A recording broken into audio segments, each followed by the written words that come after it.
Aujourd'hui, à Vue sur le fleuve, on va visiter l'arrondissement Verdun d'ouest en est. On va préparer une sortie d'une journée et on commence par aller rencontrer Philippe qui va nous parler de l'importance des clubs en eau vive.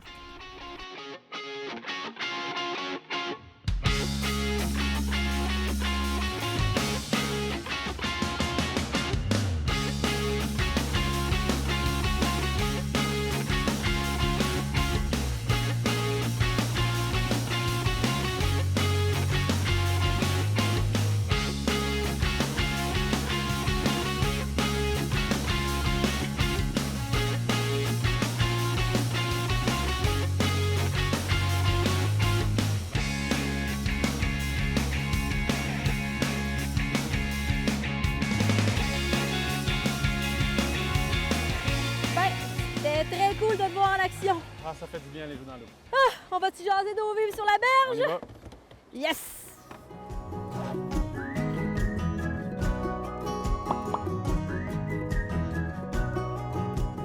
Pourquoi l'implication dans des clubs comme le Club d'eau vive de Montréal, le Club de canot-kayak de Montréal ou ton nouveau bébé au Vive la Salle? Tu sais, qu'est-ce qui t'a poussé à vraiment former une communauté d'un club? Ben, comme j'ai dit, j'aime ça faire des projets, puis j'aime ça travailler en équipe. Tu sais, j'aime ça faire des choses avec des gens, puis de réaliser des choses assez difficiles. Ça prend toujours comme une équipe. Fait que, avec le Club de Montréal, ben, j'ai réussi à contacter des gens qui avaient envie de faire des projets cool. Ça a commencé avec Montréal eau vive, une compétition de kayak freestyle là, sur les rapides de la Chine qui attire là, les meilleurs kayakistes au monde. J'ai deux de mes amis qui étaient impliqués dans le club, qui avaient envie de partir cette compétition-là, puis je l'ai entendu parler, puis je leur ai demandé « Hey, je peux-tu embarquer, je peux-tu faire ce projet avec vous autres? » C'est pas nécessairement mon idée, mais quand je suis rentré dans l'équipe, ben, j'ai trouvé ma place, puis de fil en aiguille, j'ai pris comme la direction de l'organisation, puis on l'a fait 1, 2, 3, 4 années. On a trouvé plein de collaborateurs, entre autres KSF ici à Ville-la-Salle. Puis c'est ça, ça permet de faire des projets cool. T'sais, avec Montréal eau vive, dans le fond, on voulait mettre un peu la lumière sur le joyau que sont les rapides de la Chine, pour plein de raisons. Des raisons historiques. La ville de Montréal existe à cause que les rapides de la Chine sont là. Les gens ne réalisent pas ça. Puis c'est ça, la qualité des rapides ici font que tous les meilleurs kayakistes au monde connaissent les vagues par leur nom. Fait que, toutes les vagues ont leur nom. Puis moi, j'étais comme, je peux pas comprendre que des gens de partout dans le monde prennent le temps de venir, pagayer ici, passer une semaine de vacances, venir ça. Puis tous les Montréalais, ou beaucoup de Montréalais, puis même beaucoup de Québécois, ont peur de l'eau, ne connaissent pas les rivières, ne sont pas des pagayeurs eux-mêmes. La culture, de la pagaie, c'est pas super développé. Puis on va voir avec Au Vive la Salle si on est capable justement d'amener ça ailleurs. Il n'y a pas beaucoup d'efforts qui s'est donné envers les jeunes, de rendre le sport accessible aux jeunes au Québec. Puis la Fédération, avec leur programme de jeunes pagayeurs pour la vie, ils mouillent beaucoup sur le développement. Mais on commence par la base, puis c'est de rendre ça accessible aux jeunes en piscine. Donc on va concentrer nos activités vraiment en eau calme, parce que c'est le meilleur lieu pour apprendre, apprivoiser cet objet-là puis ces connaissances-là. C'est le premier projet qu'on fait cet été avec Au Vive la Salle. Quand on passe la piscine, est-ce qu'on va directement dans un rapide en kayak? C'est quoi l'étape après la piscine? T'sais, admettons, là, je regarde ça, j'ai le goût d'y aller. C'est quoi après mon initiation en piscine? Bien, moi, en tout cas, je recommande de commencer par l'initiation en piscine pour acquérir les compétences de base, savoir pagayer, savoir esquimoter. Tout le monde, chavirer, je vais-tu rester pris, je vais-tu mourir? C'est impressionnant, là, on te regarde, Définitivement. Cool. Il faut que tu aies les compétences puis la confiance dans tes compétences que si jamais tu chavires, tu sais que tu vas être capable d'esquimoter puis tu vas récupérer ta situation puis tu ne vas pas te mettre en danger. Tout est basé sur la sécurité. Puis la première étape à la sécurité, c'est la compétence. Une fois que tu as des compétences, bien là, tu peux avancer de manière plus sécuritaire. Mais savoir pagayer puis connaître l'eau vive, c'est deux choses complètement séparées, complètement différentes qui demandent un apprentissage différent. Puis il faut que ça se fasse par étapes. Donc on apprend, mettons, le sauvetage en eau vive, au moins naviguer en eau vive, connaître les rapides et tout. Puis après ça, joindre les deux, utiliser nos skills de pagaie pour s'amuser dans l'eau vive. Ah, c'est vraiment intéressant. Quand on parle d'appartenir à un club, quand on parle un peu des accès, des endroits où on peut se mettre à l'eau, s'assurer que tout ça, ça reste bien en vie puis qu'on peut continuer à pratiquer le sport, mais préserver l'écosystème aussi dans lequel on joue. Exact.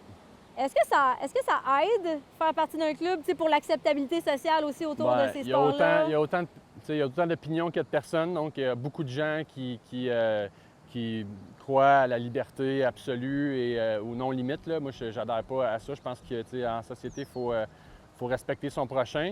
Puis des accès, ça se négocie, je pense, en montrant de la bonne foi puis en s'entendant sur certains paramètres.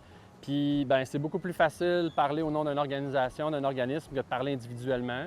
Parce qu'en tant qu'organisme, tu as une plus grande portée, tu peux aller porter ce message-là à plus de gens. Puis de créer cette espèce de communauté-là qui va s'auto-surveiller, Oui. qui vont par la bouche à oreille, partager les bonnes pratiques. Hey, non, ici, on sort pas là parce que, tu sais, regarde, il y a des canards là, qui circulent là. Si tu veux, on va descendre un peu plus bas pour pas déranger la faune. Fait que, tu sais, il y a beaucoup de conscientisation, mais un club permet de passer ces messages. Oui, exact. Une forme d'apprentissage aussi, tu sais, entre pairs, quand on est plus à pouvoir communiquer ensemble. Tu sais, le kayak, c'est un sport individuel qui se joue en équipe. La règle, c'est que tu ne vas jamais jouer à l'eau seul. Donc, tu as besoin d'avoir accès à d'autres pagayeurs si tu veux toi-même progresser. On le sait dans tous les sports, d'avoir quelqu'un qui est meilleur que soi pour nous montrer, nous enseigner. Bien, c'est toute cette structure-là puis ce partage-là qui est nécessaire qui est accessible à travers un club. Mais c'est ça. Bien, on est bien servi avec toi. Merci beaucoup. Nous, on vient de découvrir avec Philippe, finalement, le début de l'arrondissement Verdun, donc la fin du rapide La Chine. Puis je m'en vais rejoindre Annabelle. On va descendre la section calme et on va se préparer pour une vraie sortie d'une journée en planche à pagaie.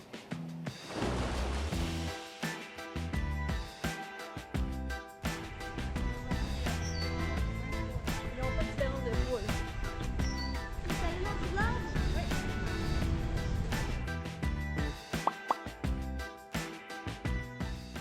Bon, Annabelle, aujourd'hui, on fait notre sortie d'une journée.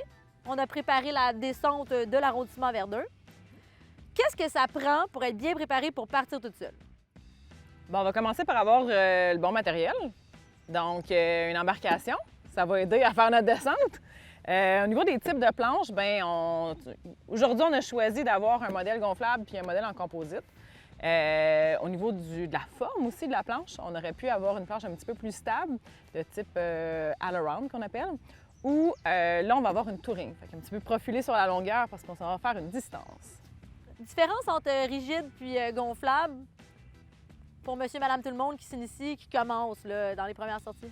Bien, même si on commence, ça reste que c'est deux expériences de glisse complètement différentes. Donc, en composite, c'est rigide. Moi, j'aime souvent dire qu'on fait partie de l'eau. On est vraiment dedans, c'est plus réactif. C'est le summum qu'on peut avoir au niveau de la qualité de glisse. Dans le gonflable, c'est super intéressant parce que c'est très facile de transport, c'est très résistant aussi. Puis, c'est juste de s'assurer que, justement, c'est bien gonflé, se rendre jusqu'au bout au niveau du PSI, par exemple. Ça, c'est pas mon truc, ça. Mais ça change l'expérience rendu là, super important. Donc, c'est ça, on utilise un petit peu un bon réchauffement. L'énergie pour les 5 derniers PSI, là? Non. Oui, c'est important, exact. T'es capable! Prochaine étape, le VFI, hein, notre bonne vieille ceinture de sauvetage. VFI pour le veste de flottaison individuelle. Oui. Fait qu'il y en a plein qui se demandent c'est quoi. En fait, le meilleur VFI va toujours être celui que tu portes. Donc, ça c'est sûr. Quand même, hein? Fait que j'aime mieux que, écoute, choisis ta couleur préférée, n'importe quoi. Celui que tu vas te sentir, évidemment, il y en a qui sont plus adaptés pour la planche à pagaie. Oui. Pas qu'il y ait de frottement. Notre bon vieux sifflet. Clairement. Et à porter, hein?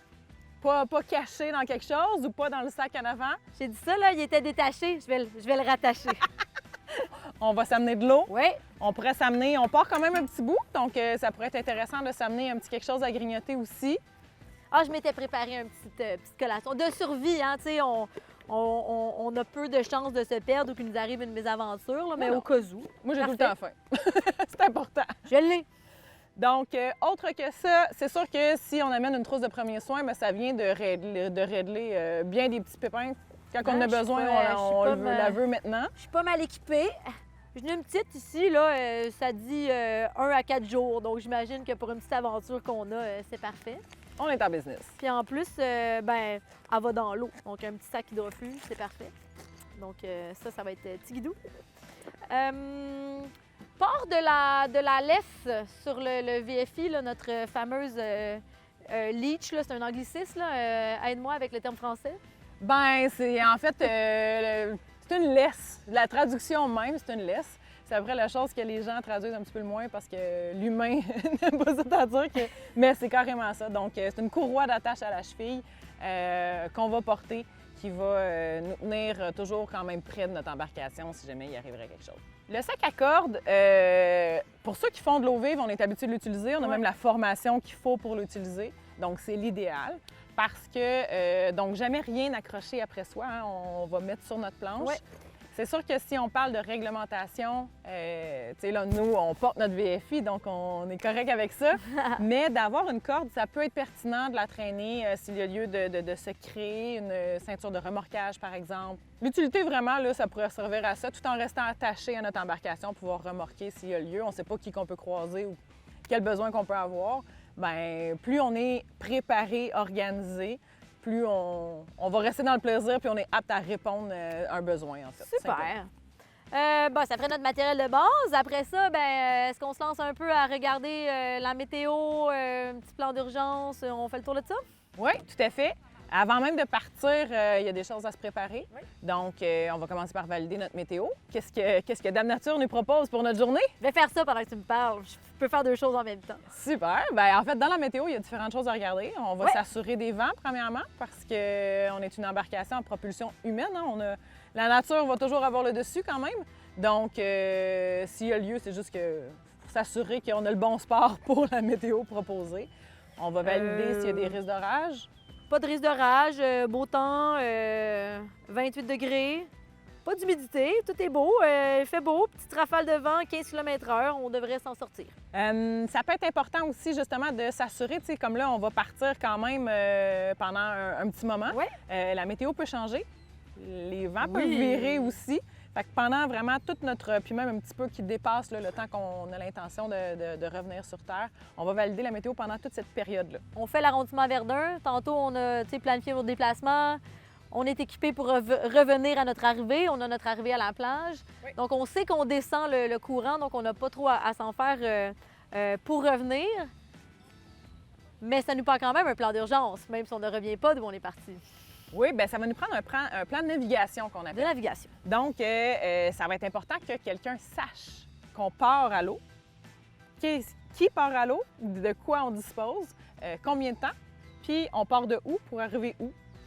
Fait que toutes ces informations-là, ça peut être super simple, qu'on envoie un message à ton ami, quelqu'un de confiance qu'on a sur Terre, notre ami, notre conjoint, un petit message. Quelqu'un qui va s'en faire là, si on s'en va finalement. Oui.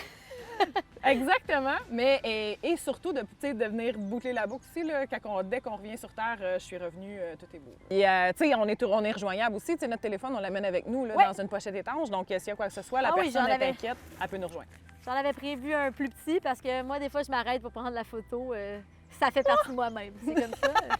J'adore la photo. Bon, bien super, donc est-ce qu'on a fait le tour? Bien là, on est chanceuse parce qu'il fait super chaud, l'eau a réchauffé. Mais si on avait prévu, ça fait pas si longtemps que ça, hein, que l'eau est chaude. Donc, si on avait prévu cette randonnée-là, mais un petit peu plus tôt, bien, il aurait fallu s'équiper et être habillé en conséquence de l'eau froide.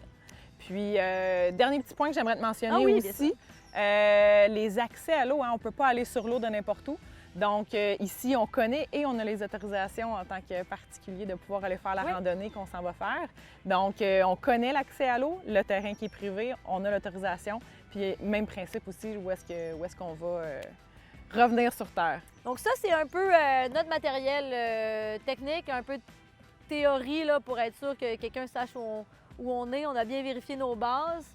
Rendu sur l'eau, bon, comme tu sais, ça fait quand même longtemps que je fais de la planche à pagaie, mais pour le bien de la cause, là, est-ce que tu serais OK avec un peu valider mes compétences, à savoir si j'ai à peu près qu'est-ce qu'il faut pour être capable de m'aventurer avec mes amis, là, sans avoir besoin d'un cours à ce moment-là? Bon, on va s'assurer d'être efficace, donc sécuritaire, ça va ensemble. On va voir si t'es efficace sur l'eau. Yes!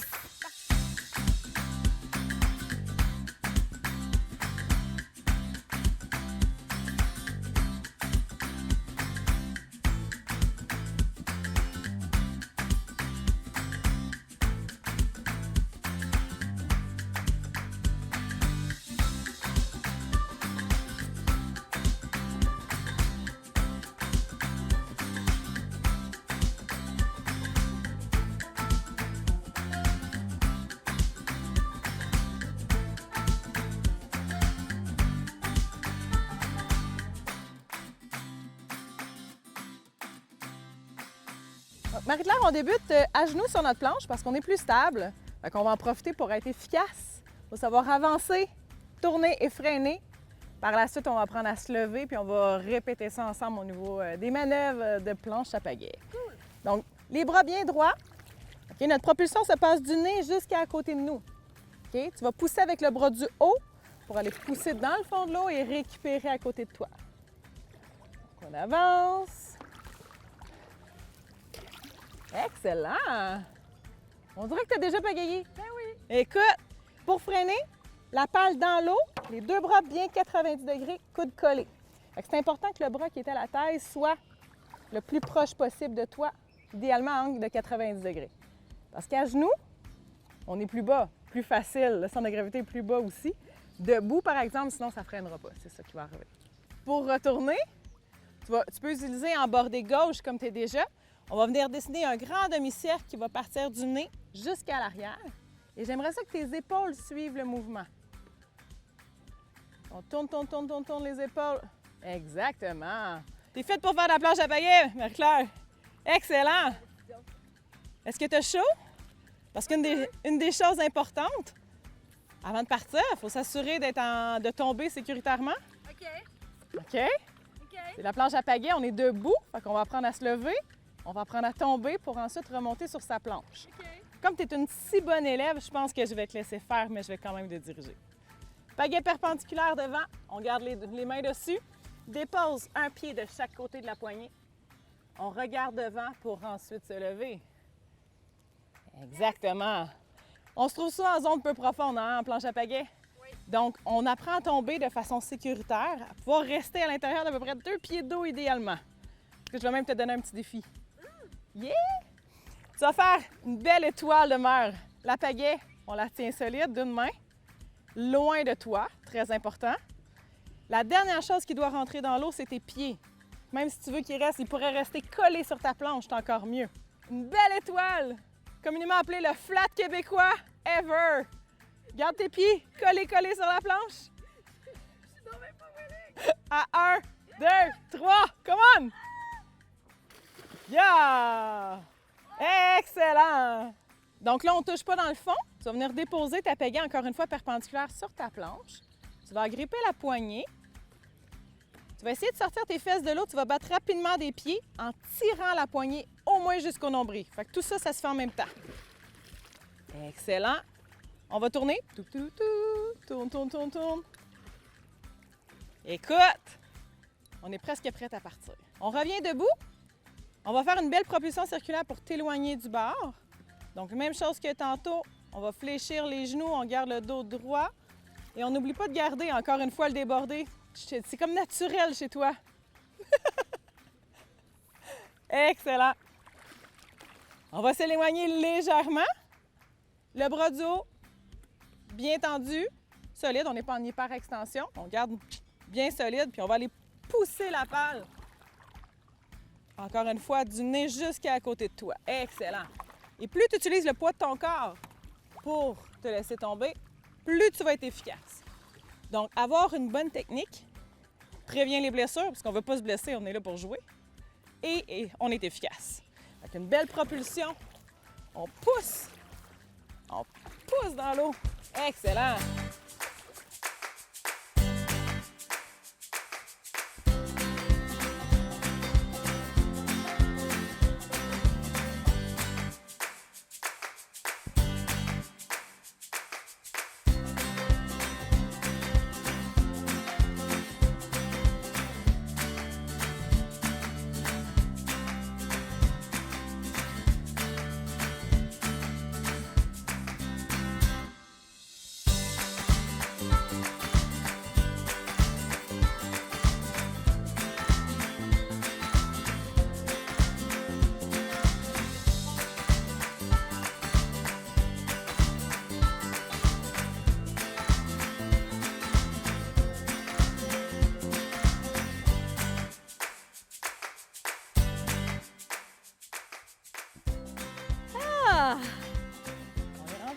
Rendu!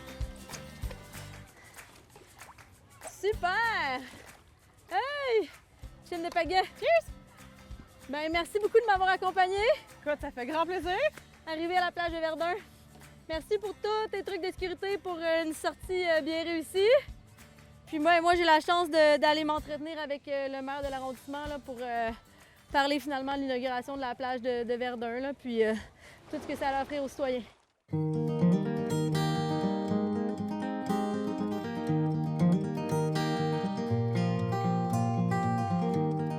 Bonjour, M. Parenteau. Merci de nous recevoir sur la belle plage de Verdun, franchement. Bien, c'est un plaisir, vous êtes les bienvenus. Bel accomplissement, en tout cas. Comment ça a commencé, ce beau projet-là? C'est vraiment difficile de croire qu'on est à Montréal. Bien, écoutez, c'est un projet qui était très important pour moi. On en avait parlé beaucoup parce qu'il y avait une expression à Verdun qui parlait des plages. L'expression Verdun Beach en anglais, c'est qu'on avait des plages à Verdun il y a longtemps, mais avec le remplissage des berges et tout, quand on a fait les métros, on a fait du remblai, on a perdu ces plages-là avec le temps. Mais pour moi, il était important de renouer un petit peu avec l'histoire. Et ça a été un gros travail. Tout le monde a mis l'épaule à la roue. Mais après 4 ans, on a réussi à faire un projet qui est quand même très avant-gardiste, qui sert école aujourd'hui pour tout autre projet de plage en entour de l'île de Montréal parce que c'est vraiment un projet unique. Dès qu'on l'a fait le jour 1, les gens se l'ont approprié, puis on dirait que finalement que ça a toujours existé. C'est là qu'on sait qu'on a fait un bon choix de créer un projet comme ça. Je ne sais pas si vous pouvez nous parler un peu d'endroits clés où vous essayez de diriger vers les citoyens, là, vers les berges. Bien, en fait, les berges de Verdun, c'est connu pour... là, il y a la plage qui attire beaucoup de monde en disant on vient, dans le fond, imager ou concrétiser l'accès au fleuve. Mais quand tu restes à Verdun depuis des années, le monde se baignait depuis toujours. Ce n'est pas nouveau depuis l'ouverture. Le monde se baignait, l'accès au fleuve est facile et en plus, la qualité de l'eau, elle est très intéressante. On a des quais avec des avancées sur l'eau. Il y a du canot, du paddleboard. Les activités nautiques ont toujours été présentes. Verdun a quand même probablement les plus belles berges, là, que ce soit Verdun, La Salle, La Chine, au pourtour là, de l'île de Montréal. Et les gens... C'est dur de spécifier certains endroits clés, mais on n'a qu'à marcher, faire du vélo, se promener et de se laisser aller parce que l'accès est facile partout. Comme arrondissement, vous tolérez un peu les sentiers qui se font un peu naturellement vers le bord de l'eau? Ou comment je pourrais dire ça? Tolérer, on ne peut pas le tolérer, c'est historique. Dans notre jargon, la fameuse trail en bas qu'on ne voit pas personne avec des petits espaces, mais il y a des gens qui vont là, il y a de la pêche, évidemment. Il y en a qui rencontrent leur conjointe ou leur conjoint pour la première fois dans ces espaces-là. Alors, on découvre à chaque fois qu'il y a une fenêtre sur le bord de la trail des choses, mais c'est naturel, les gens se sont appropriés la berge. C'est la preuve que ces sentiers-là sont là depuis toujours. Moi, enfant, on s'est promené là-dedans. Alors, ça fait partie de la culture puis d'un peu l'héritage verdunois. Non, c'est vraiment intéressant, c'est vraiment beau à voir. Est-ce que vous avez aussi des activités, admettons si on allait un côté plus activité de pagaie ou à propulsion humaine, est-ce que vous avez des endroits clés où vous offrez des centres de location, par exemple, ou avec un tiers parti? Oui, on a des partenaires comme Navi là, qui fait la location de canots. Il y a des journées aussi gratuites avec des paddleboards, des canots. On a des circuits aussi qui sont intéressants parce que le fleuve est une richesse. Est-ce que, comme municipalité, est-ce que c'est très près, le rapide de la Chine, là, finalement.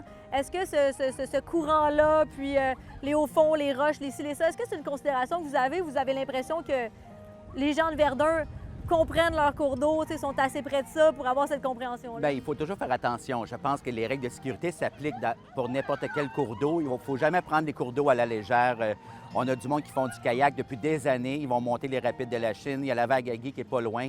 Mais il faut faire attention parce que même avec l'expérience, tu peux te faire jouer un tour, les remous. Le fleuve peut être traître, peut être sans merci. Pour quelqu'un qui s'aventure, par exemple, dans les rapides, ça ne serait pas considéré. Si tu n'as pas d'expérience, il ne faut pas t'aventurer dans les rapides. Mais les rapides apportent aussi son lot de bienfaits, comme un filtreur naturel qui oxygène l'eau, qui nous permet aussi de se baigner dans une qualité d'eau assez exceptionnelle. Ce côté très sympathique, là, finalement, d'offrir cet accès-là à tout le monde, pourrait être transposé dans d'autres arrondissements que peut-être sont un petit peu plus stricts sur ces côtés-là. Bien absolument. Il ne faut jamais oublier que Montréal est une île. Puis on a tendance à l'oublier. On a un regard vers l'intérieur des terres, alors qu'on aurait tout avantage à faire bénéficier les Montréalais et tout le monde qui visite Montréal vers le fleuve. C'est l'accès, l'eau, c'est peut-être la chose la plus majestueuse qu'on peut avoir.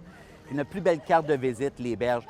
Alors, moi, c'est certain que le projet de la plage de Verdun est en train de faire des petits, autant à la Chine qu'à l'est de la ville, Rivière-des-Prairies aussi, l'autre cours d'eau qui nous borde, il y a des projets. Il faut faire des ouvertures, il faut donner accès au fleuve ou à l'ensemble des Montréalais.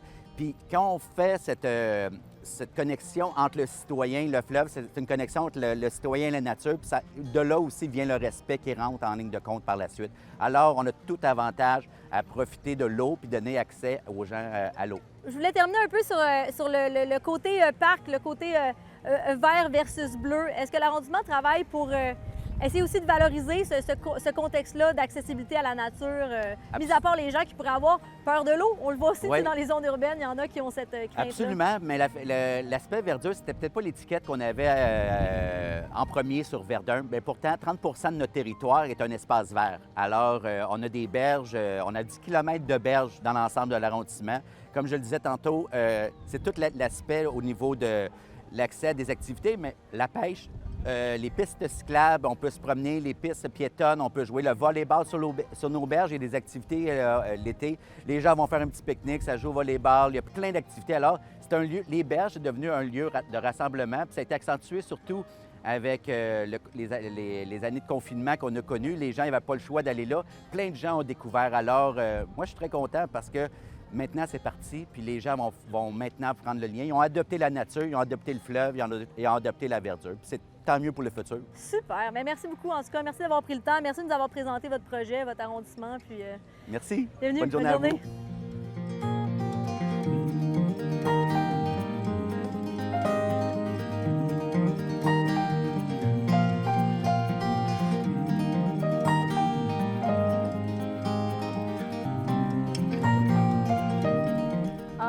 Belle berge de Verdun. C'est déjà fini.